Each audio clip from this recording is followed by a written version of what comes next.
நிலைத்திருந்து உம் திருமுகம் நான் காண்பேன். உயிர்த்தெழும் போது உம் சாயலால் திருப்தியாவே.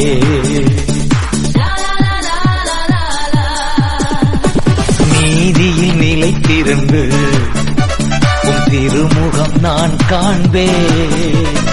உயிர்த்தெழும் போது உம் சாயலால் திருப்தியாவே.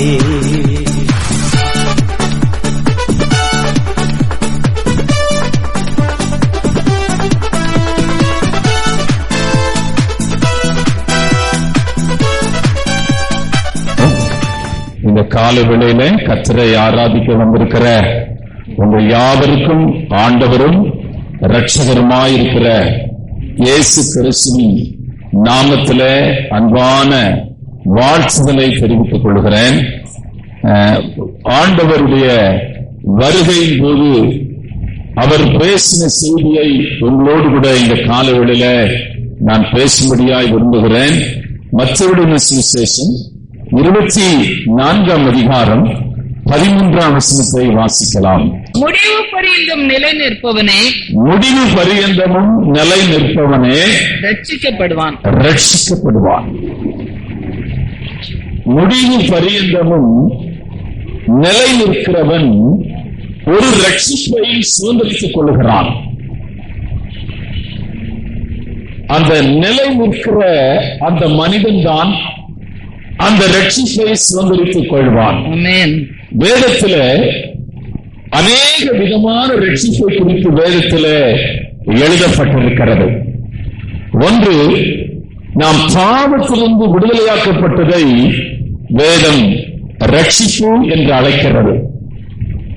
இரண்டாவது, பிசாசின் கையிலிருந்து நாம் விடுதலையாக்கப்பட்டதை வேதம் ரட்சிப்பு என்று அழைக்கிறது. எதிரிகளின் கைகளில் இருந்து கர்த்தர் நம்மை விடுதலையாக்கினதை வேதம் ரட்சிப்பு என்று சொல்லுகிறது. அருமையான தேவனுடைய பிள்ளைகளை, நாம் விழுந்து போகும்போது, மனங்கசந்து அழும்போது கர்த்தர் அந்த ரட்சிப்பை மறுபடியும் நமக்குள்ளே வைக்கிறார். ஏனென்றால் சங்கீதக்காரன் சொல்லுகிறான், மறுபடியும் தாரும் என்று அவன் கெஞ்சுகிறான். இப்படி பலவிதமான ரட்சிப்பை குறித்து வேதம் சொல்லுகிறது. இங்கே ஆண்டவர் ஒரு ரட்சிப்பை குறித்து சொல்லுகிறார், முடிவு பரியந்தமும் நிலை நிற்கிறவன் ரட்சிக்கப்படுவான். இந்த ரட்சிப்பு எப்படிப்பட்ட ரட்சிப்பு என்றால், ஆத்மாவிலே உண்டாகிற ரட்சிப்பு. நம்முடைய சரீரம், ஆத்மா, ஆவி, இந்த மூன்றும் நம்மை விட்டு பிரிந்து போகிற ஒரு நேரம் உண்டு. இந்த மூன்றும் நம்மை விட்டு விலகி போகிற நேரம் உண்டு. நம்முடைய ஆத்மா அருமையான அந்த முடிவில இந்த ரட்சிப்பை சுதந்திரித்துக் கொள்ளும். இந்த ரட்சிப்பை அந்த ஆத்மா சுதந்திரித்துக் கொள்ளும் போது அந்த ஆத்மாவிலே உண்டான மாற்றங்களை உங்களுக்கு சொல்லுகிறேன். அந்த ஆத்மா தேவனுடைய சாயலை அணிந்து கொள்ளும். தேவ தூதர்களை போல அந்த ஆத்மா மாறும். அந்த நித்திய இளைப்பாறுதலுக்குள்ளே அந்த ஆத்மா பிரவேசிக்கும். அந்த நித்திய வாக்கியத்தை அந்த ஆத்மா பெற்றுக்கொள்ளும். அதுதான் முடிவிலே நாம் பெறுகிற ரட்சிப்பு. ஆண்டவர் சொல்லுகிறார், அருமையான முடிவு பரியந்தமும் நிலை நிற்கிறவனே ரட்சிக்கப்படுவார். ஏனென்றால் நீங்கள் வாழ்கிற இந்த நாளில இது ஒரு கடைசி காலம். பைபிள் சொல்லுகிறது, தெரிந்து கொள்ளப்பட்டவனும் வஞ்சிக்கப்படுகிற காலம். ரட்சிக்கப்பட்டு ஞானஸ்நானம் பெற்று அபிஷேகம் பெற்று வரங்களை பெற்று கிருபைகளை பெற்று ஊழியம் செய்கிற அநேக தேவனை விட்டு விலகி போகிற காலம். தேவனை விட்டு விலகி போகிற காலம். வனாந்திரத்திலே கர்த்தர் வைத்திருக்கிற அந்த வாக்குத்தத்தத்தை சுதந்திரித்துக் கொள்ளும்படியாய் லட்சக்கணக்கான ஜனங்கள் எகிப்திலிருந்து விடுதலையாக்கப்பட்டு சுமந்த சமுத்திரத்தை கூடாய் நடந்தார்கள். வானத்தின் மன்னாவை புசித்தார்கள். மேக சம்பத்திலே அக்கினி சம்பத்திலே நடந்தார்கள். அருமையான கண்மலையின் தண்ணீரை குடித்தார்கள். பலத்த அற்புதத்தை அவர்கள் கண்டார்கள். செங்கடலுக்கு கூடாய் அருமையான தரையிலே நடக்கிறது போல நடந்து போனார்கள். ஆனாலும் அவர்கள் கானானுக்குள்ளே பிரவேசிக்கவில்லை. காலேபும் யோசுவாவும் மாத்திரமே கானானுக்குள்ளே பிரவேசித்தார்கள். அருமையான தேவனுடைய பிள்ளைகளே, நிலைத்திருக்கிறவன் மாத்திரமே தேவனுடைய ராஜ்யத்தை சுதந்திரித்துக் கொள்வான். நிலைத்திருக்கிறவன் மாத்திரமே நித்திய ஜீவனை சுதந்திரித்துக் கொள்வான். நிலைத்திருக்கிறவனுக்கு தான் தேவன் வைத்திருக்கிற ஆசீர்வாதங்களை பெற்றுக் கொள்வான். ஆமென். நிலைத்திருக்கிற ஒரு காரியம் அது அவ்வளவு சுலபமான காரியம் அல்ல. 10 பேரை கர்த்தர் விடுதலையாக்கினார். ஆனா ஒருத்தன் வந்தான். சரி, ஒரு பாதியாவது வந்திருக்க வேண்டாம், இல்ல முக்கால் வந்திருக்க வேண்டாம், கால் பகுதி வந்திருக்க வேண்டாம், ஒருத்தன் தான் வந்தான். இந்த நிலைத்திருக்கிற ஒரு அனுபவத்தை கர்த்தர் உனக்குள்ளே உண்டாக்குவாராக. இந்த நிலைத்திருக்கிற, ஏனென்றால் இப்பொழுது உன்னுடைய ஆவிக்குரிய வாழ்க்கை ஆதி அன்பை விட்ட ஒரு நிலை. அனலும் இல்லை, குளிரும் இல்லை, வெகுவெகுப்பான நிலை. மங்கி மங்கி எரிகிற செடியை போல இருக்கிற ஒரு நிலை. அருமையான விழுந்து போன மரத்தை போல இருக்கிறாய். சாய்ந்து போன மரத்தை போல இருக்கிறாய். காய்ந்து போன மரத்தை போல இருக்கிறாய். தீந்து போன மரத்தை போல இருக்கிறாய். கர்த்தர் உன்னை பழைய இடத்திலிருந்து எடுத்து அருமையான உன்னை மறுபடியும் நிலைநிறுத்த தேவனுடைய ஆவியானவர் இந்த காலவேளையில உன்னோடு கூட அவர் பேசிக் கொண்டிருக்கிறார். அருமையான ஆண்டவருடைய பிள்ளைகளே, நிலைத்து நிற்கிறவன் தான் தேவன் வைத்திருக்கிற ரட்சிப்பை சுதந்திரித்துக் கொள்ள முடியும். நீங்கள் இப்பொழுது பெற்றிருக்கிற ரட்சிப்பை காட்டிலும், இப்பொழுது பெற்றிருக்கிற விடுதலையை காட்டிலும், இப்பொழுது பெற்றிருக்கிற மேன்மைகளை காட்டிலும் மேன்மையானது. ஏனென்றால் அது ஆத்துமாவை மருத்துவமாக்கப்படுத்துகிற ரட்சிப்பு, ஆத்துமாவை தேவனை போல உருவாக்குகிற ரட்சிப்பு, ஆத்துமாவை தேவ சாயலுக்குள்ளே கொண்டு போகிற ரட்சிப்பு. அருமையான தேவனுடைய பிள்ளைகளை நித்திய ஜீவனுக்குள்ளே உன்னை நடத்துகிற ரட்சிப்பு. ஆகவேதான் ஆண்டவர் சொல்லுகிறார், முடிவு பரியந்தமும் நிலைநிற்கிறவனே ரட்சிக்கப்படுவான். நிறைய பேர் வருவாங்க, நிறைய கூட்டு இருக்கும். ஆனால் இந்த முடிவு பெறுகிற ரட்சிப்பு, நீங்கள் வேத புத்தகத்தை வாசித்தால் மத்தேயு சுவிசேஷம் 13ஆம் அதிகாரம் 21ஆம் வசனம், மார்க் எழுதின சுவிசேஷம் 4ஆம் அதிகாரம் 17ஆம் வசனம். ஆகிலும் தனக்குள்ளே வேறில்லாதவனாய் கொஞ்ச காலம் மாத்திரம், கொஞ்ச காலம் பாட்டு, கொஞ்ச காலம் ஊழியம், கொஞ்ச காலம் தீர்க்க தரிசனம், கொஞ்ச காலம் எல்லாமே நல்லா இருந்துச்சு, அபிஷேகம், அந்நிய பாஷை எல்லாம் இருந்துச்சியா. ஆனா இப்ப இல்ல. ஏனென்றால் மேற்கொள்ளாதபடியினால் வாசிக்கலாம். கொஞ்ச காலம் மாத்திரம் நிலைத்திருப்பான், கொஞ்ச காலம் மாத்திரம் நிலைத்திருப்பான். வசனத்தின் நிமித்தம் உபத்திரவமும் துன்பமும் உண்டான உடனே இடரல் அடைவான். விதை விதைக்கிற விதையை பற்றி அருமையான வேதத்திலே சொல்லப்பட்டிருக்கிறது. உங்களுக்கு நன்றாய் அந்த வசனம் தெரியும். சில விதைக்கிறவன் வழியோரத்திலே விதைக்கப்படுகிறான், அது பறவைகள் வந்து தின்று விடுகிறது. சில விதைகள் முட்களின் நடுவிலே விதைக்கப்படுகிறது, முட்கள் வந்து அதை பட்சித்து போட்டது. சில விதைகள் கற்பாறையின் மேல் விதைக்கப்பட்டது, அந்த முட்களிலும் கற்பாறையிலும் விதைக்கப்பட்ட விதை வளர்ந்த செடி கொஞ்ச காலம் மாத்திரம்தான் இருந்தது. முளை விட்டது, இலைகளை விட்டது, பூக்களை எல்லாம் விட்டது, காய் கூட வந்துச்சு, ஆனா பழம் கொடுக்க முடியல, ஏன்னா முட்கள் நெருக்கி விட்டது. அந்த செடி எப்படிப்பட்ட செடின்னா வேர் உள்ள பூகல, அது பட்டு ஊசி.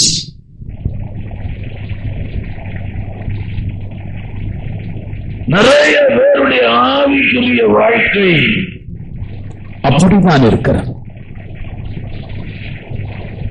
பஞ்சம் உண்டாயிற்று தேசத்துல, கர்த்தர் கொடுத்த தேசம். பெத்லகேமிலே இருந்து பெத்லகேம் தேவனுடைய வீடு, பெத்லகேம் தேவனுடைய சபை. வாசிக்கலாம். அந்த பெத்லகேமில் இருந்து நியாயம் விசாரித்து வரும் நாட்களில் தேசத்திலே பஞ்சம் உண்டாயிற்று. ரூத் 1 அதிகாரம் 1 ரூத் 1. அப்பொழுது யூதாவில் உள்ள பெத்லகேம் ஊரானாகிய ஒரு மனுஷன் தன் மனைவியோடும் 2 குமாரரோடும் கூட மோவாப் தேசத்திலே போய் சஞ்சரித்தான். மோவாபுக்கு போய்விட்டாள் நகமி. அவள் என்ன சேகரிக்க வேண்டும் என்றால், அவள் பெத்லகேமில்தான் இருக்க வேண்டும். பெருங்காற்று வீசினது, பெரும் கொந்தளிப்பு வந்தது, அந்த வீடு விழவில்லை, அது நிலைச்சு வந்தது.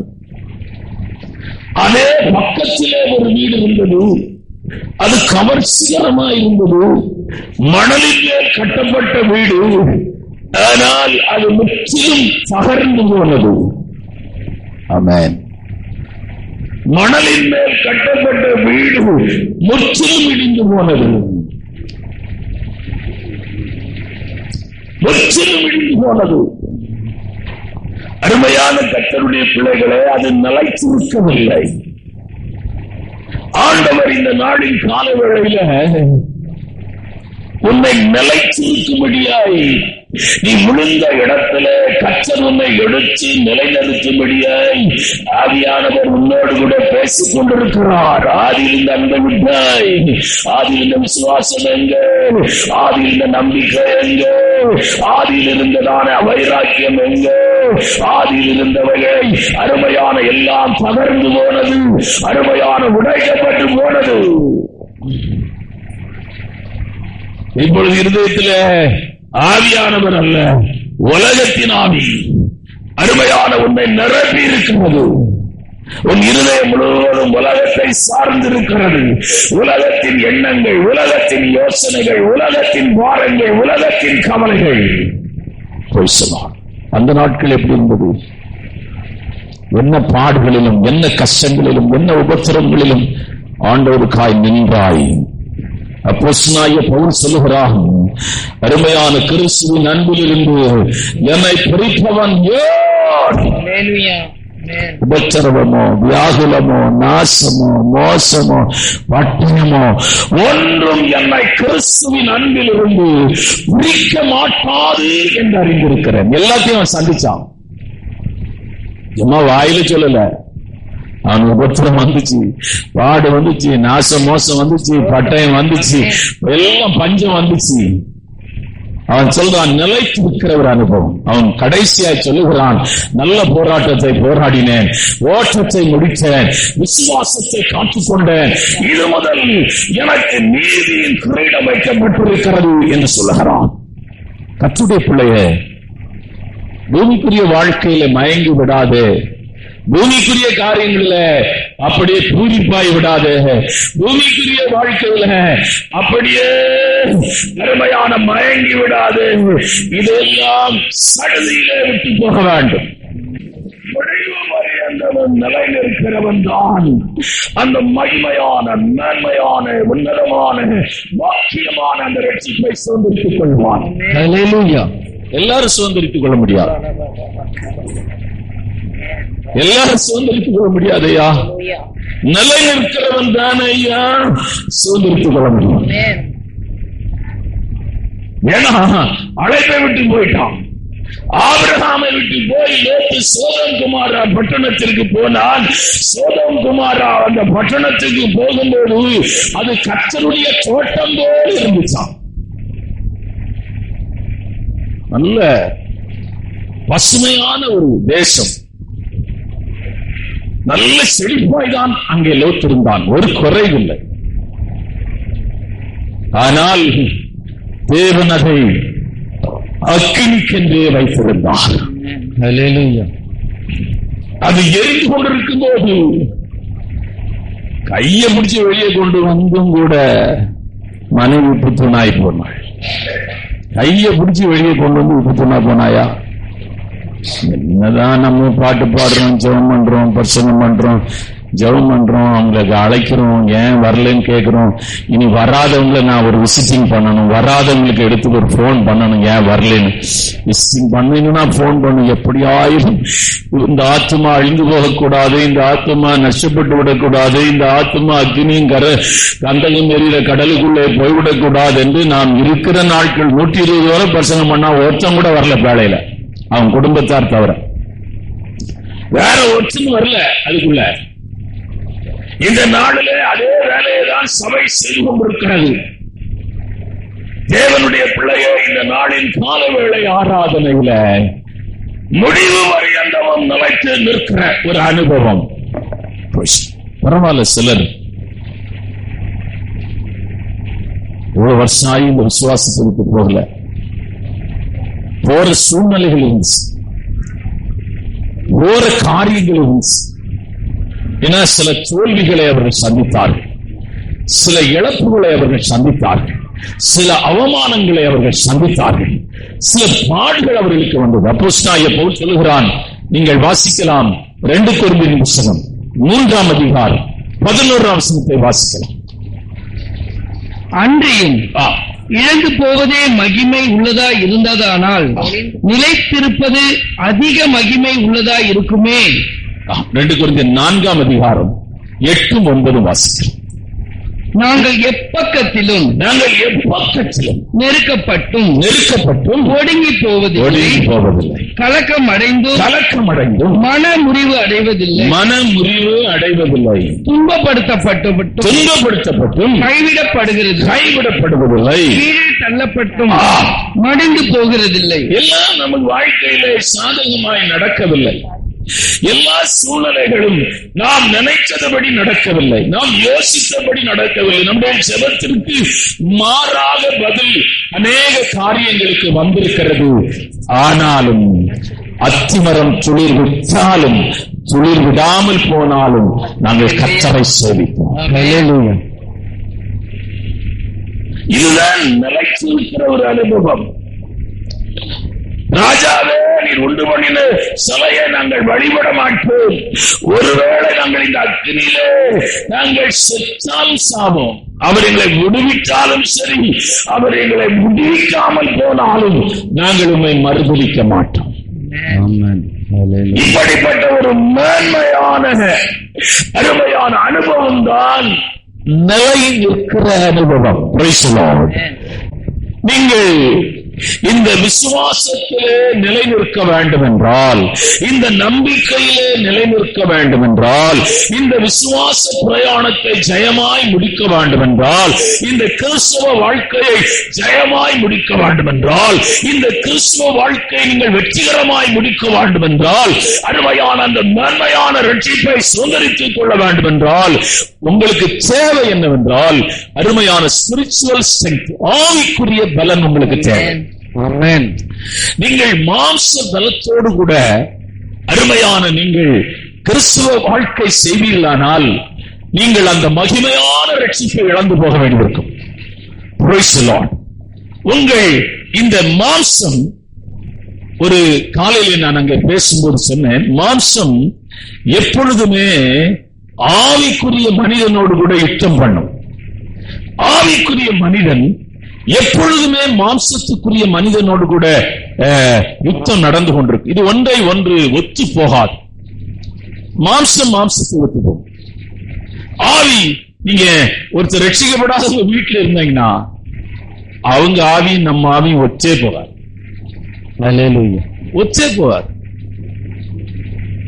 அவங்க சிந்தை, எண்ணம், உணர்வு, பேச்சு எல்லாம் உலகத்தை சார்ந்ததாயிருக்கும். ஆவிக்குரியவர்களாயிருக்கிற நீங்கள் உங்கள் எண்ணம், சிந்தை, உணர்வெல்லாம் ஆவிக்குரியவைகளை சார்ந்திருக்கும். சர்ச்சுக்கு போகணும், நேராயிட்டு கிளம்பு, ஆண்டவருக்காக வாழணும், கொஞ்ச நாள் தான் இருப்போம், எல்லாத்தையும் விட்டுட்டு போனோம், இந்த மாதிரி பேச்சு தான் வந்துகிட்டே இருக்கும். ஆவிக்குரியவர்கள் நீங்கள் ஆவிக்குரியவர்களாக வாசிக்கலாம். ரோமர்கள் நிறுவம் 8ஆம் அதிகாரம் 13ஆம் வசனம். மாம்சத்தின்படி பிழைத்தால் சாவீர்கள், ஆவியினாலே சரீரத்தின் செய்கைகளை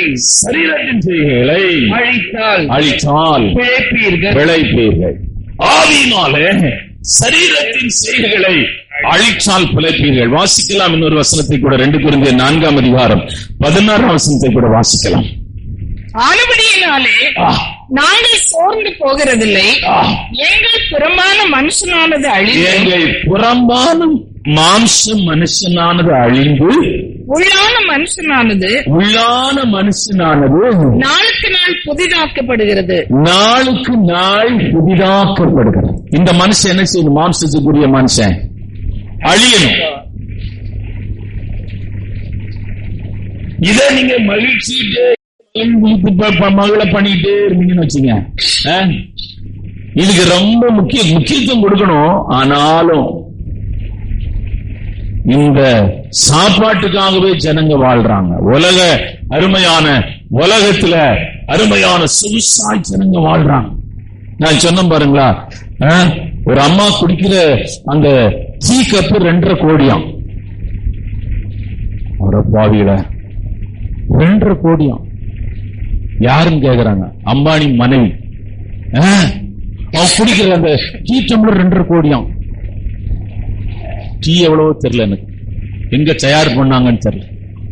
ஜனங்க அவ்வளவு சுகமாய் வாழ்கிறார்கள். நான் நியூஸ் தான் சொல்றேன், நான் ஒன்னும் எதுவும் புதுசா சொல்லல, நியூஸ் சொல்றேன். அருமையான கர்த்தருடைய பிள்ளையே, கடைசி ஒரு நேரம் இருக்கிறது. அதுதான் மனிதன் சந்திக்கிற மரண நேரம். அவன் எவ்வளவு பெரிய மனிதனாயிருந்தாலும், அவன் எவ்வளவு பெரிய செல்வந்தனாயிருந்தாலும், அவன் டாட்டாவா இருந்தாலும் பிர்லாவா இருந்தாலும் சரி, மரணத்தை அவன் சந்திக்க வேண்டும். ஆனால் ஒரு கேள்வி, அருமையான இன்று ராத்திரியிலே நீ மரித்தால் எங்கே போவாய் என்ற ஒரு கேள்வி வேதத்தில் இருக்கிறது. நான் உங்களுக்கு இந்த காலவேளையில அருமையான எழுப்புகிற கேள்வி என்னவென்றால், அருமையான இன்றைக்கு நீங்கள் மரித்தால் அந்த மேன்மையான ரட்சிப்பை உங்களாலே சுதந்திரித்துக் கொள்ள முடியுமா? உங்களாலே நீங்கள் சுதந்திரித்துக் கொள்ள முடியும் என்றால் ஆம் என்று சொன்னால், நீங்கள் பூமியிலே தேவனுக்காக இந்த விசுவாசத்திலே நிலைத்திருந்தால் ஆம் என்று சொல்ல முடியும். நல்ல போராட்டத்தை போராடினேன், ஓட்டத்தை முடித்தேன், விசுவாசத்தை காத்துக்கொண்டு நாம் எல்லாம் தான். ஆண்டவருடைய பிள்ளைகள் சாகும்போது அலற மாட்டார்கள். ஆண்டவருடைய பிள்ளைகள் சாகும்போது புலம்ப மாட்டார்கள். அருமையான மரண தூதன் வரமாட்டான், தேவ தூதன் வருவான். ஆமென். அவன் சரியில்லை, விசுவாசி சரியில்லைன்னா சத்தம் போட்டு கிடப்பான். அவன் பூமியில் இருந்த நாட்களில் அவன் சரியில்லை. அவன் சபை திறந்திருந்தது, ஆராதனை இருந்துச்சு. இந்த ஞாயிற்றுக்கிழமை இனி வராது, இந்த ஆராதனை இன்னைக்கு வராது. இன்னைக்கு நாங்க ஆராதிச்ச அந்த ஆராதனை எனக்கே ரொம்ப ஆசீர்வாதமா இருந்துச்சு. இந்த ஆராதனை வராது, இந்த செய்தி நீ மேல் நீ கேட்கப்பட மாட்டாய். ஐயோ, போதகத்தை வெறுத்தேனே, சபைக்குள்ளும் சங்கத்துக்குள்ளும் ஆகாதவனாய் போனேனே. ஆண்டவர் நீங்க கொடுக்கிற அந்த சந்தர்ப்பத்தை நீங்கள் நழுக விட்டால், அருமையான நீங்கள் தேடுவீர்கள் ஒரு நாளில, அப்பொழுது தேவன் உங்களுக்கு தென்பட மாட்டார். நீங்கள் தேடுகிற இடத்தை நான் பார்க்கிறேன். மனுஷன் தேடுகிற இடம், கண்ணீர் சிந்துகிற இடத்தை நான் பார்த்திருக்கிறேன். அருமையான கூற்று, கண்களிலிருந்து கண்ணீர் வடிகிறது.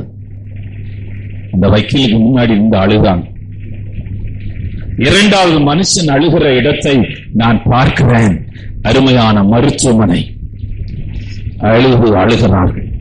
இப்படி ஒரு வியாதி எங்கள் குடும்பத்திலே யாருக்கும் வந்ததில்லை.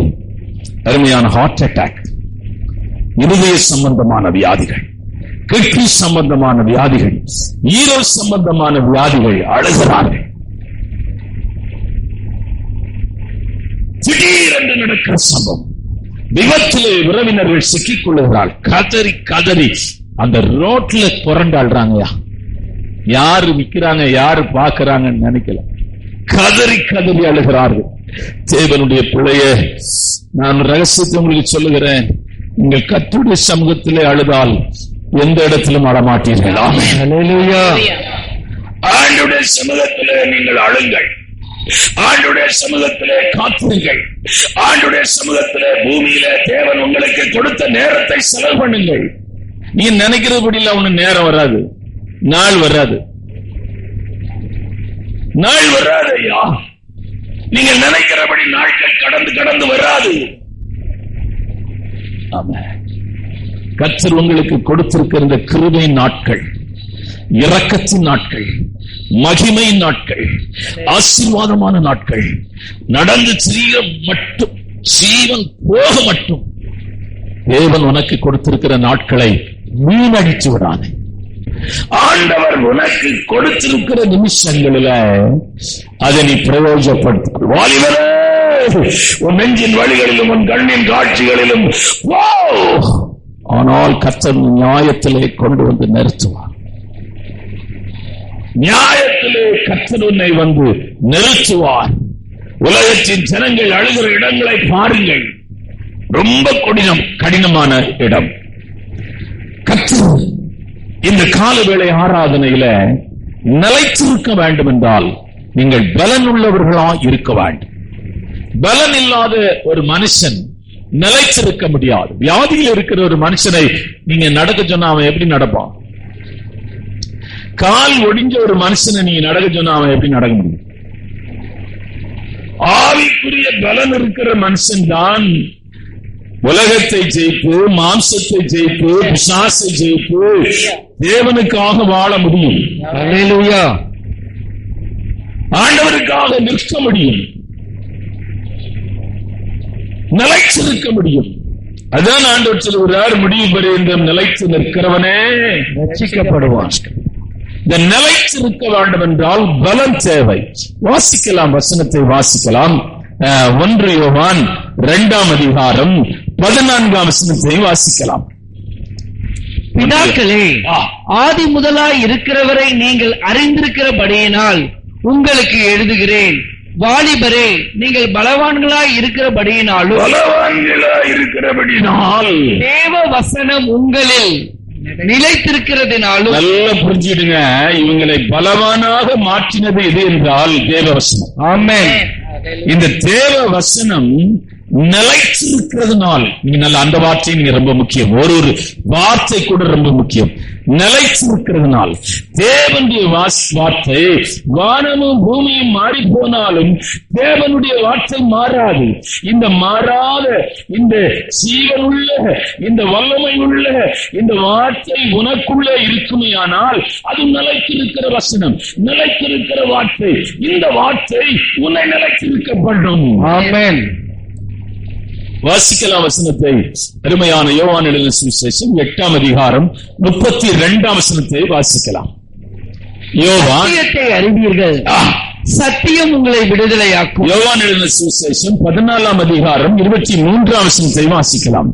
இயேசு அவனுக்கு பிரதியுத்தரமாக, இயேசு அவர்களுக்கு பிரயோஜனமாக, ஒருவன் என்னில் அன்பாயிருந்தால், ஒருவன் என் மேல அன்பாயிருந்தா அவன் என் வசனத்தை கைக்கொள்ளுவான். ஐயா நல்ல கேளுங்கய்யா.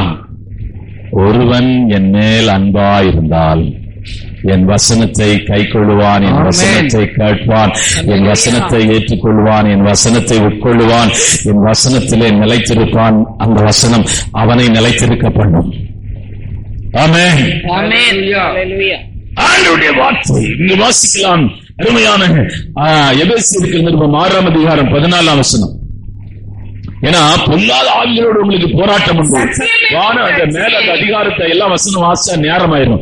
ஆகாய மண்டலத்தில் இருக்கிற பொல்லாத ஆவிகளோடு உங்களுக்கு போராட்டம் உண்டு. அவைகளிலே நீங்கள் நிலைத்து நின்று அவனை போராடி ஜெயிக்க வேண்டும் என்றால் அருமையான எபேசியருக்கு அப்போஸ்தலனாகிய பவுல் எழுதும்போது எழுதுகிறார். வாசிக்கலாம். சத்தியம் என்னும் கச்சையை உங்கள் அறையில் கட்டினவர்களாயும், சத்தியம் என்னும் கச்சையை நீங்கள் கட்டினவர்கள். இந்த அருமையான பெல்ட், இந்த பெல்ட் தான் அருமையான அவங்கள நீ யுத்த களத்துக்கு போகிறவர்களும் பெல்ட் அந்த கச்சையை கட்டியிருப்பார். ஆவியானவர் சொல்றாரு, உங்க ஆவிக்குரிய பலனை உங்களுக்கு அடையாளம் காட்டுகிறார். எப்படி அடையாளம் காட்டுகிறார்? நீங்க வசனத்திலே கட்டப்பட்டிருக்கிறார். உலக மனுஷன் ஒண்ணு சொல்லுவான், உன் மாம்சம் ஒண்ணு சொல்லும், உன் அனுபவம் ஒண்ணு சொல்லும். அதெல்லாம் நீ நிலைச்சிருக்க உனக்கு உதவி செய்யாது. நீ நிலைச்சிருக்கணும்னு சொன்னா நீ வசனத்தை உட்கொள்ள வேண்டும், வசனத்தை தியானிக்க வேண்டும், வசனத்தை காட்க வேண்டும், வசனத்தின்படி நடக்க உன்னை ஒப்புக் கொடுக்க வேண்டும். எசையா தீர்க்கதரிசன புத்தகம் 40ஆம் அதிகாரம் 8ஆம் வசனம். புல் உலர்ந்து பூ உதிரும், நமது தேவனுடைய வசனமோ என்றைக்கும் நிற்பது. நான் பேசுற இந்த புஸ்தகம் 1ஆம் நூற்றாண்டுக்குள்ள செய்தியும் இருக்கிறது. அருமையான கிமு கிபி இருக்குது. அப்படிதான் பிரிச்சிருக்கிறாங்க. நாளை வேறு பிரிச்சிருக்கிறாங்க. 2000 வருஷமா இதை பிரசங்கம் பண்றாங்க ஜனங்க. எதுவும் மாறல. நீங்க லைப்ரரியில போய் ஒரு 500 வருஷத்துக்குள்ள புத்தகத்தை கேளுங்கன்னு சொன்னா நீ எந்த பழைய லைப்ரரியில போய் கூட கேட்டு பாருங்க. சார் 50 வருஷத்துக்குள்ள இருக்குதாண்டா செய்தி தாயா இருக்குது. நீ என்னையா 500 வருஷம் 1000 வருஷம். இந்த வேதம் இன்னைக்கு 2300, 1800 சொல்லிட்டு இருப்பேன். 2300க்கு அதிகமா இந்த வேதம் பிரிண்ட் ஆகிட்டே இருக்கு. வார்த்தை மாறவில்லை, பொருள் மாறவில்லை, அர்த்தம் மாறவில்லை, ஒன்று மாறவில்லை. இந்த நாகரீக உலகத்திற்கும் நான் பிரசங்கித்துக் கொண்டிருக்கிறேன். சட்டை இல்லாத காலமெல்லாம் இருந்துச்சு. துண்டு கழுத்துல போட்டிருப்பாங்க. கிறிஸ்துவ மாத்திரம் இந்தியாவுக்குள்ள வரலன்னு வச்சுக்கோங்க. இவன் கிறிஸ்துவங்கிறான். அவன் கட்டின மேம்பாலத்துல இன்னையும் வண்டி போகுது. அவன் ஆரம்பிச்ச ஸ்கூலு, அவன் ஆரம்பிச்ச காலேஜ், அவன் ஆரம்பிச்ச ஆஸ்பத்திரி.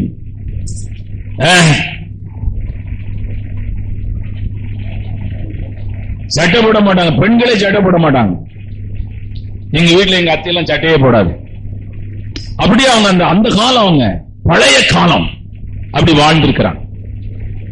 தேவனுடைய பிள்ளைய இந்த காலத்துல இந்த காலமும் பிரசங்கிக்கிறேன் என்றால் வானமும் பூமியும் மாறி போனாலும் தேவனுடைய வசனம் மாறாது. அது அருமையான ஜீவன் உள்ளது, வல்லமை உள்ளது. இன்னும் அருமையான எவ்வளவு நாகரிகமான காலமா இருந்தாலும் இந்த வசனம் மாறவே மாறாது. நீங்க வாழ்ற காலம் ஒரு அறிவு பெருத்து போன காலத்துல வாழ்ந்துட்டு இருக்கு. விஞ்ஞானம் பெருத்து போச்சு. எல்லா சயின்ஸ், மெடிக்கல் எல்லா சைடும் பெருத்து போச்சு. அட்வான்ஸ் சயின்ஸ் வந்துருக்கு.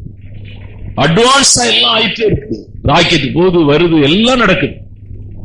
அருமையான ஆபரேஷன்லாம் இனிமேல் அருமையான, அதுக்கெல்லாம் ஒரு பெரிய பைபாஸ் சர்ஜரி எல்லாம் பண்ண வேண்டாம். அப்படியே கம்ப்யூட்டர்ல கொண்டு போய் அருமையான அந்த பேஷண்ட படுக்க வச்சு எல்லாம் ஒரு சின்ன ஓட்டை போட்டு எல்லாம் கட்டி எடுத்துறாங்க. 5 கிலோ 6 கிலோ கட்டிய ஒரு சின்ன ஓட்டை போட்டு உறிஞ்சி எடுத்துறாங்க. ஆபரேஷன் தியேட்டர் எல்லாம் மாறி போச்சு.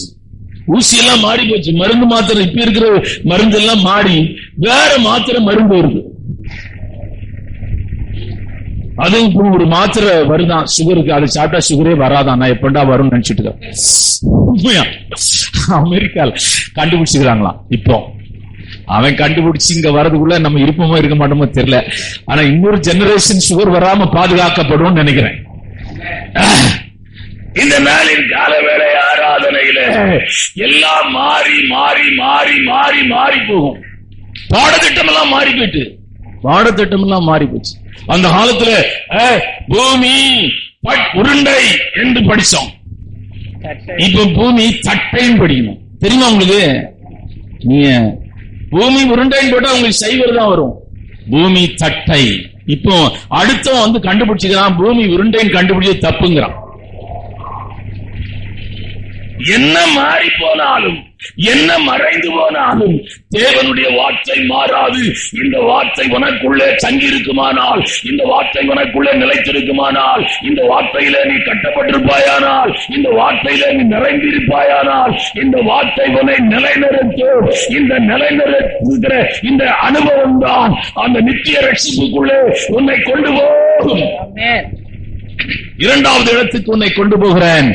நீ பலனுள்ளவனாய் மாற வேண்டும். அப்பொழுதுதான் நிலைத்திருக்க முடியும். நீ நிலைத்திருந்தால் தான் இந்த ரட்சிப்பை சுதந்திரித்துக் கொள்ள முடியும். இரண்டாவது பரிசுத்த ஆவியானவர். ஆமென். இந்த அனுபவம் ஒரு மகிமையான அனுபவம். ஏன்னா வேதம் சொல்லுகிறது, அப்போஸ்தலர் 1ஆம் அதிகாரம் 8ஆம் வசனத்தை வாசிக்கலாம். பரிசுத்த ஆவி உங்களிடத்தில் வரும்போது, பரிசுத்த ஆவி உங்களிடத்திலே வரும்போது நீங்கள் பலன் அடைந்து 2 கொரிந்தியர் 1ஆம் அதிகாரம் நிறைய பிரசங்கம் பண்ணுகிற ஆவியானவரை குறித்து இன்றைக்கு உங்களோடு கூட பேசுகிறேன். 22ஆம் வசனத்தை வாசிக்கலாம். அவர் நம்மை முத்திரித்து நம்முடைய இருதயங்களில் ஆவி என்னும் அச்சாரத்தையும் கொடுத்திருக்கிறார். வாசிக்கலாம். எபேசியருக்கு 3ஆம் அதிகாரம் 16ஆம் வசனத்தை வாசிக்கலாம். அவருடைய ஆவியினாலே வல்லமையாய் பலப்படும். அப்பதான் நிக்க முடியும். அல்லேலூயா. நல்ல அபிஷேகத்தில் நிறைஞ்சு போங்க, பாவம் செய்ய மாட்டீங்க. அல்லேலூயா. பாவம் செய்ய மாட்டீங்க. அல்லேலூயா. ஆனா உங்க பேச்செல்லாம் வேற மாதிரி இருக்கும். நீங்க அபிஷேகத்தில் நிறையாம போங்க, பாவம் செய்திருங்க. நம்ம அதிகமா விசுவாசிங்க செய்யற பாவம் நாவுதான், சத்தம் தான். அநேக விசுவாசிங்க நீங்க நல்ல அபிஷேகத்தை ஜெபம் பண்ணுங்க, உங்க நாவு ஆவியாருடைய, அதான் அபிஷேகத்தை எங்க வச்சிருக்கிறாருன்னா நாவுல கொண்டு வச்சிருக்கிறார். அல்லேலூயா. அக்கினிமயமான நாவு.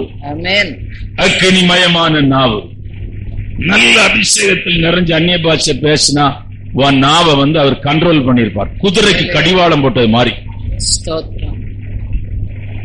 நாவுலதான் இந்த அபிஷேகத்தை கத்தர் வச்சுக்கிறார். நவமான பாஷைகளை அறுவையான அவருடைய நாவு என்ன பண்ணது? நவமான பாஷைகளை பேசி கத்தரை துதித்தார்கள்.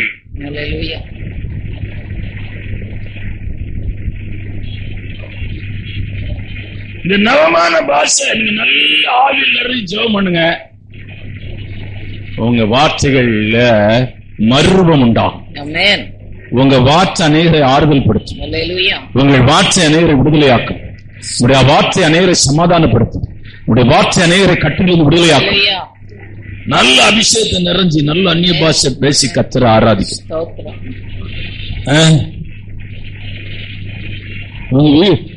வீட்டுக்கு ஒருத்தருடைய வீட்டுக்குள்ள போகும்போது சந்தோஷமா போனோம், திருப்பி வெளியே வரும்போது துக்கமா வரும். ஏன்னா அந்த குப்பை எல்லாம் ஊர்ல இருக்கிற இந்த வேஸ்ட் பாக்ஸ், இந்த பாக்ஸ் நீங்க என்ன பண்ணணும்னா அருமையான பஸ் நல்ல ஆவியில நிறைந்து பேசுற வார்த்தை தான் கேட்கணும். பாச சுந்தரத்தை பற்றி ஒரு சாட்சி கேட்டேன் சமீபத்தில். அவருக்கு கூட இருந்த ஐயா, அவர் பேர் என்ன? இல்ல, சுந்தரம் பாசுக்கு கீழே அடையா இந்த இதுல வேலை இவர் ஊழியம் செய்றாரு, செத்து போயிட்டார். ஆவடி ஐயா. அவர் சொன்ன சாட்சி, அவர் ஆபீஸ் ரூம்ல நிறைய பேர் குறை சொல்லுவாங்களாம். அவர் இப்படி இருக்கிறான், அப்படி இப்படி அப்படி இப்படி. ஒரு நாள் அவர் என்ன பண்ணாரா, நான் பார்த்திருக்கேன் அவரை, என்ன காட்டிலுமே ஒரு 2 அடி உயரமா இருப்பார், பயங்கர கம்பீரமா இருப்பார். ஆளு சிவப்பும் ஜிப்பா வேஷ்டியெல்லாம் போட்டு பார்த்தா பயங்கரமா இருக்கும். எழும்பி ஒரு சவுண்ட் கொடுத்தாரா, ஸ்டாப்னு ஒரு சவுண்ட் கொடுத்தாரா, கெட் அவுட். ஊழியம் செய்யறவங்கள இனிமேல் இங்க நீ இந்த மாதிரி வார்த்தைகளை பேசக்கூடாது. நீங்க நல்ல வார்த்தைகளை பேச பழகுங்கள். அதுக்கு பிசியோதெரபி கொடுக்கணும். அதுக்கு நாக்குக்குள்ள பிசியோதெரபி எங்க கொடுக்கணும்னா சபையில தான் பிசியோதெரபி. ஆண்டவர் தான் அவனுக்கு பிசியோதெரபி கொடுக்கிறார். என்ன பிசியோதெரபி கொடுக்கிறாருன்னா நான் அக்கினால பிசியோதெரபி கொடுக்கிறார். அது அன்கண்ட்ரோல், அது எலும்பு கிடையாது. மற்ற எல்லாத்துக்கும் எலும்பு எல்லாம் இருக்குது. இந்த நாக்குக்கு மட்டும் எலும்பே கிடையாது, மாத்திரையும் கிடையாது. நான் ரொம்ப பேசுறேன் டாக்டர், எனக்கு ஒரு மாத்திரை கொடுங்க சொன்னா அவர் 2 தூக்க மாத்திரை கூட போய் தூங்கு, நீ பேச மாட்டான், தூங்குற நேரம் பேச மாட்டேன். நான் ரொம்ப பேசுறேன் டாக்டர், என்னமா செய்யணும்? நாக்கு ஒரு ஆபரேஷன் பண்ணணும், அந்த துண்டா இருக்கிறது கூட பேச பேச.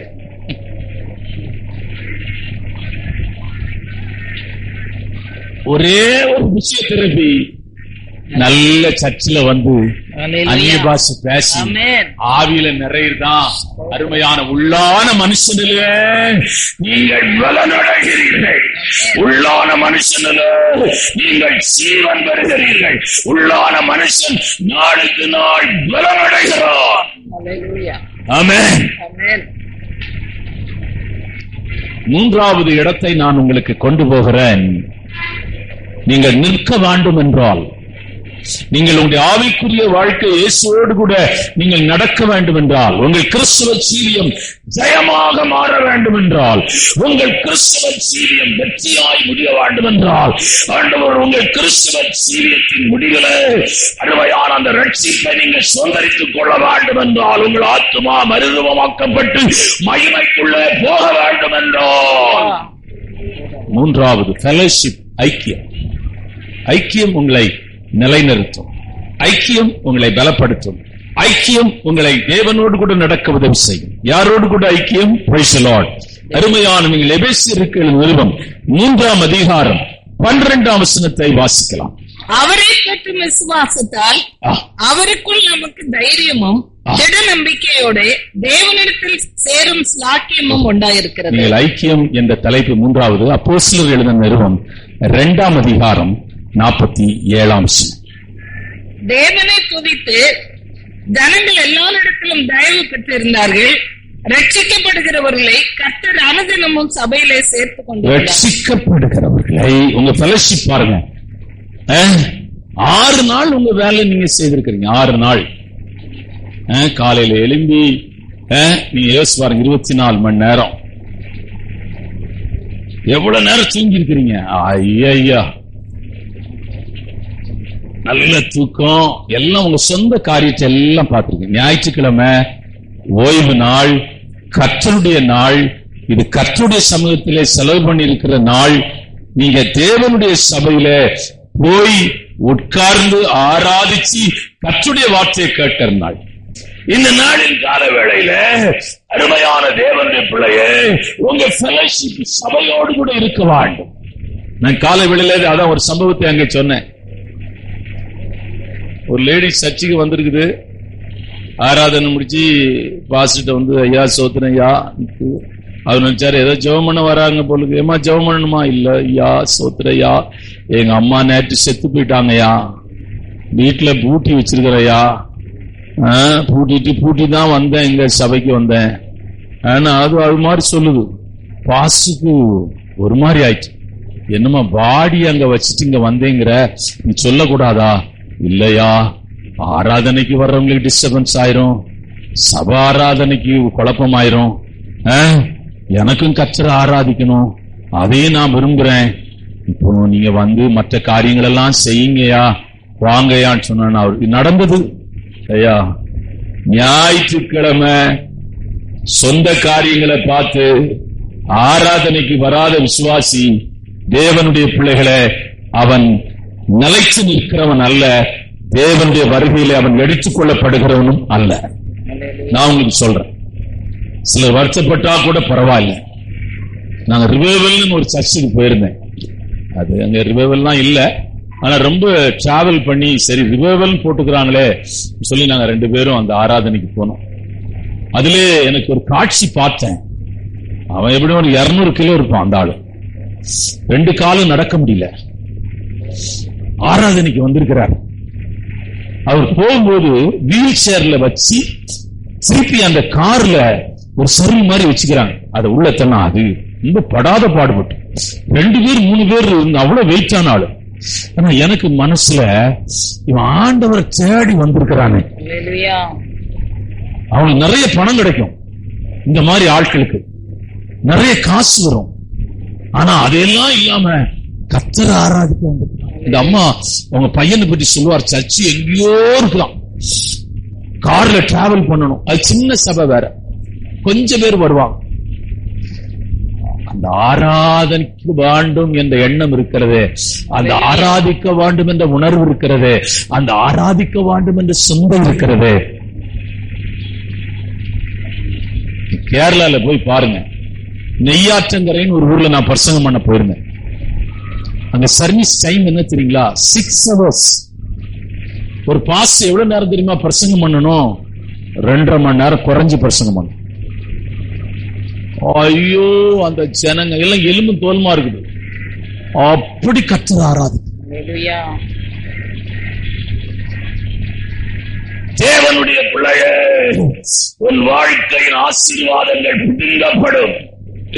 நீ கர்த்தரை தேடாமல் போனால், ஐக்கியத்தை அலட்சியம் பண்ணினால், உன் வாழ்க்கையில் அவர்கள் நன்மைகள் தடை செய்யப்படும். அப்படிதான் வேதம் சொல்லுகிறது.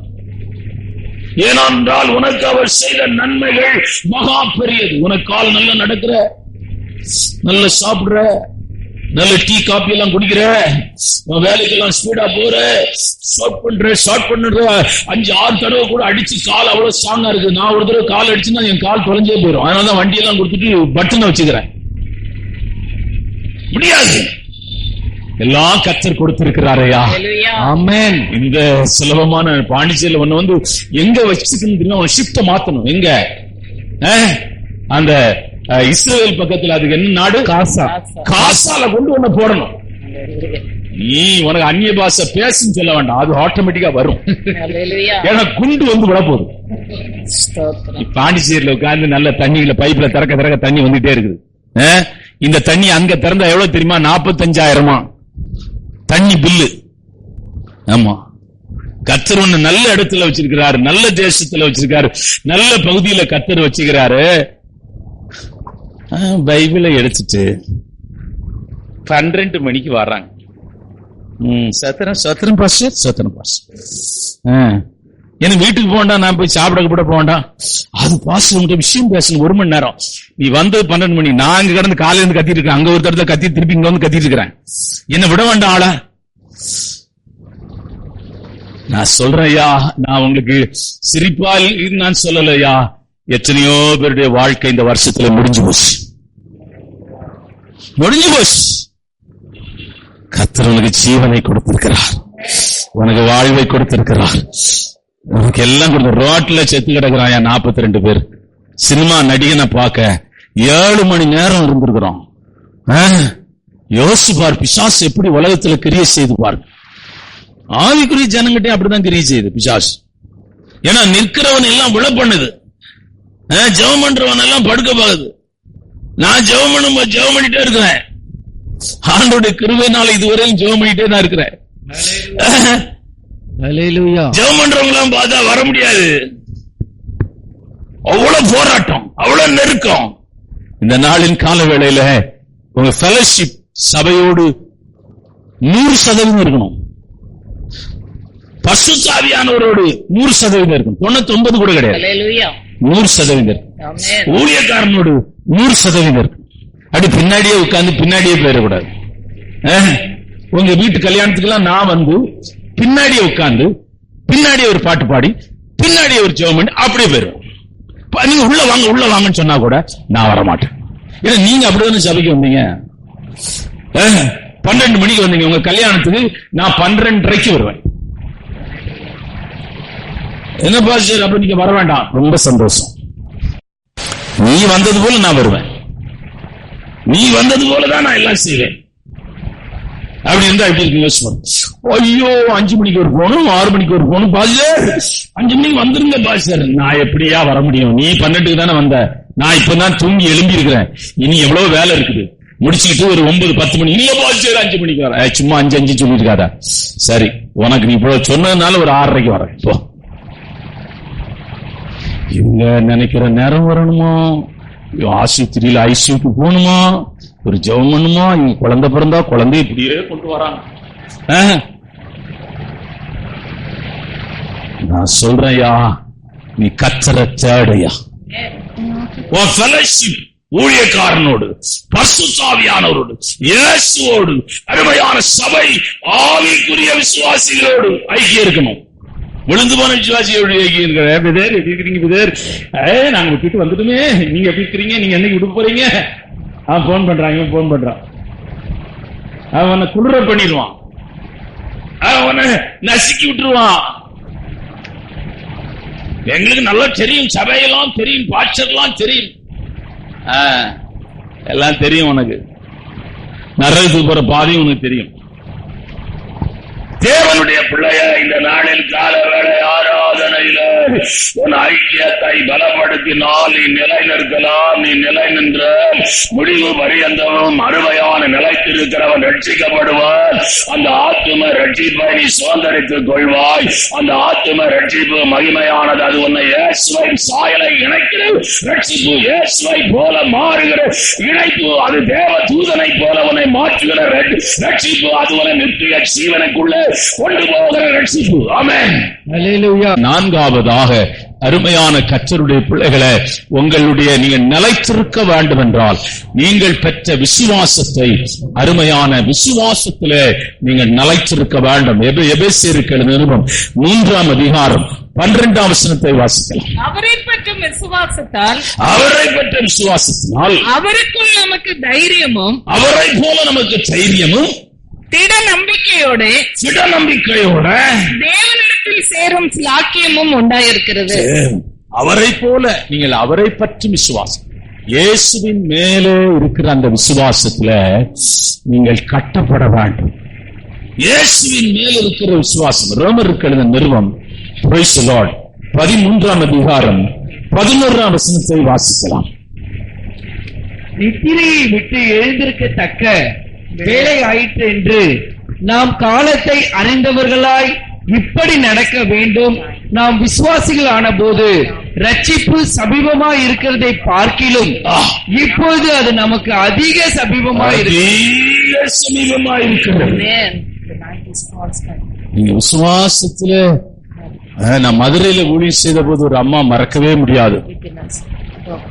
அவங்க வாழ்ந்த காலமெல்லாம் உலகத்தோடு வாழ்ந்து உலகத்தோடு ஜீவித்து கடைசி நேரத்துல அந்த அம்மாவுக்கு பயம் உண்டாயிட்டு, நம்ம செத்து போனா நரகத்துக்கு போயிடும், ஐயோ மோட்சம் போகணும்னு சொல்லி அந்த அம்மாவுக்கு சபைக்கு வருது. எப்படி வருது? கை காலம் ஆடு. என்னமா எனக்கு ஞானஸ்தானம் வேணும். நாங்க எல்லாம் பேசணும், இந்த அம்மாவுக்கு ஞானஸ்தானம் யாரு கொடுக்குறாங்களோ அவங்க போலீஸ் ஸ்டேஷனுக்கு போக வேண்டியது வரும்.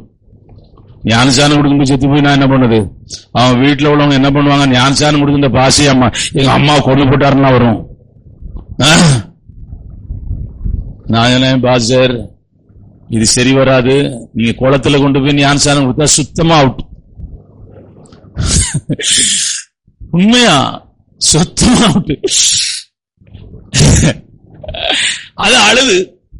நாங்க சொன்னோம், நீ அடுத்த வாரம் வாமான்னு சொன்னோம், ஜெபம் பண்ணுவோம், உனக்கு கொடுக்கலாம் ஞானஸ்தானம், அடுத்த வாரம் வாங்க. நாங்க நினைச்சு இந்த வாரத்திலே செத்து போயிரும். அடுத்த வாரம் அதே போல வந்து ஆடிட்டு நிக்குது ஞானஸ்தானம் வாங்கணும். நாங்க அடுத்த ஒரு நாள் என்ன சொன்னோம்னா, நாங்க கொஞ்சம் பேருக்கு ஞானஸ்தானம் கொடுக்கணும் பிளான் பண்ணிருக்கிறோம், அதுல உங்களுக்கு கொடுப்போம், நாங்க சொல்ற நாள் நீங்க வந்துருங்க. நாங்க எப்பயா அது நாங்க சொல்லுவோம்னு சொல்லிட்டோம். இது வாரம் வாரம் வந்து அரிச்ச அரிப்பை பாத்தீங்கன்னா சரி முடிவெடுத்துட்டோம்.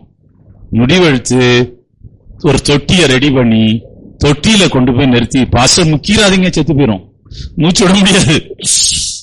ஒரு செம்புல தண்ணிய கோரி அதுக்கு தலையில அப்படியே ஊத்தணும். பிதா குமாரன் பரிசுத்தாவி நாமத்திலே முங்காத, அது முங்கதுக்கு நிக்குது, முங்காத நில்லு, அப்படியே ஞானஸ்தானம் கொடுத்தோம். உண்மையிலே அது ஒரு வாரத்துல செத்து போச்சு. வீட்டுல போய் செத்து போனா பரவாயில்ல, சபையில செத்து போனா பெரும் பிரச்சனை ஆயிரும். தேவனுடைய பிள்ளைய, இந்த நாளில் கால வேளையில ரட்சிப்பு சமீபமா இருக்கிறது. அப்னேருக்காக ஜனங்கள் அழும்போது, அப்னேருக்காக அழும்போது இப்படி அழுகிறார்கள். மதிகட்டவன் சாகிறது போல அப்னேர் செத்து போனான். ஜனங்க அழுதாங்க, அப்னேருக்கு, அவன் போர் வீரன். வாசிங்க வாசிங்க, எடுத்துட்டீங்கன்னா வாசிங்க. மதிகட்டவன் சாகிறது போல அப்னேர் செத்து. ஐயா, இந்துக்காரன் அவங்களுக்கு கிறிஸ்துவ பத்தி தெரியாது, ஏசுனா தெரியாது, ஏதோ வாழ்றான் ஜீவிக்கிறான் செத்து போனான். உனக்கு கிறிஸ்துவன் முழுக்க முழுக்க இயேசு பற்றி தெரியும். அதுல ஒரு 40 நாள் உபவாசமா அதுக்கு என்னெல்லாமோ பண்றாங்க, எல்லாம் தெரியும். உனக்கு சத்தியம் தெரியும், வசனம் தெரியும், எல்லாம் தெரியும். ஆனாலும் அடைக்கல பட்டணம் பக்கத்தில் இருக்குது ஐயா, அவன் ஓடி போனா பிழைச்சுக்கிடுவான் ஐயா. ஆகவேதான் அவன் ஓடவில்லை, அவன் வாளாலே வெட்டப்பட்டு செத்து போனான். அப்பினேயரே, மதிகட்டவன் சாகிறது போல நீ செத்து போனாய். 2000 வருஷமாய் இந்தியாவில இயேசு கிறிஸ்து அருமையான தோமாவையும் கொண்டு போட்டானுங்க, தோமாவையும் வெட்டி போட்டாங்க. எவ்வளவு மிஷனரிங்க செத்துருக்கிறாங்க தெரியுங்களா? ரீசெண்டா நிறைய பாஸ்டர்ஸ்ங்க செத்துருக்கிறாங்க, கொண்டு போட்டுக்கிறாங்க. எவ்வளவு அருமையான சபைகள் பாழாக்கப்பட்டிருக்கு தெரியுமா, இடிக்கப்பட்டிருக்கு தெரியுமா? வட இந்தியாவில் நிறைய சபைகளை இடிச்சு போட்டாங்கிறான். அருமையான கர்த்தருடைய பிள்ளையே, இந்த நாளின் கால வேளையில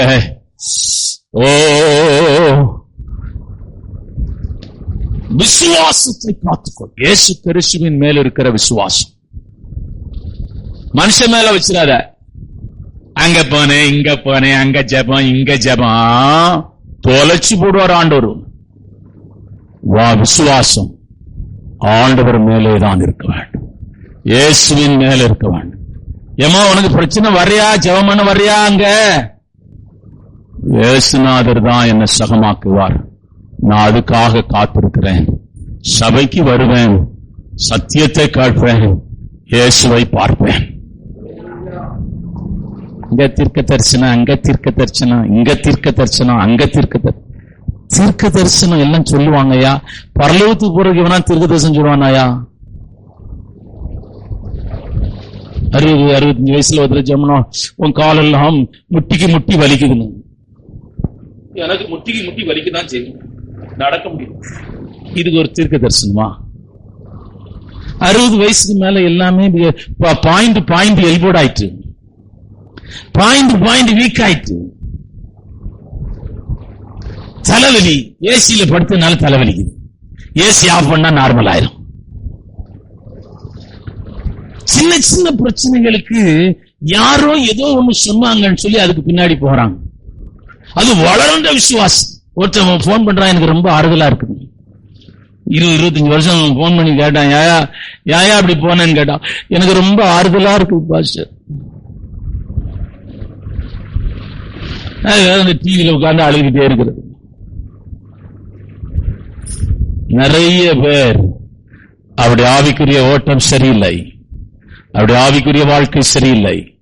அவர்கள் மணலின் மேல் கட்டப்பட்டிருக்கிறார்கள், வைக்கோலின் மேல் கட்டப்பட்டிருக்கிறார்கள், புல்லின் மேல் கட்டப்பட்டிருக்கிறார்கள், மரத்தின் மேல் கட்டப்பட்டிருக்கிறார்கள். அருமையான மகிமைக்குள்ளே நீங்கள் போக வேண்டும் என்றால் உங்களுக்குள்ளே பெரும் மாற்றம் உண்டாக வேண்டும்.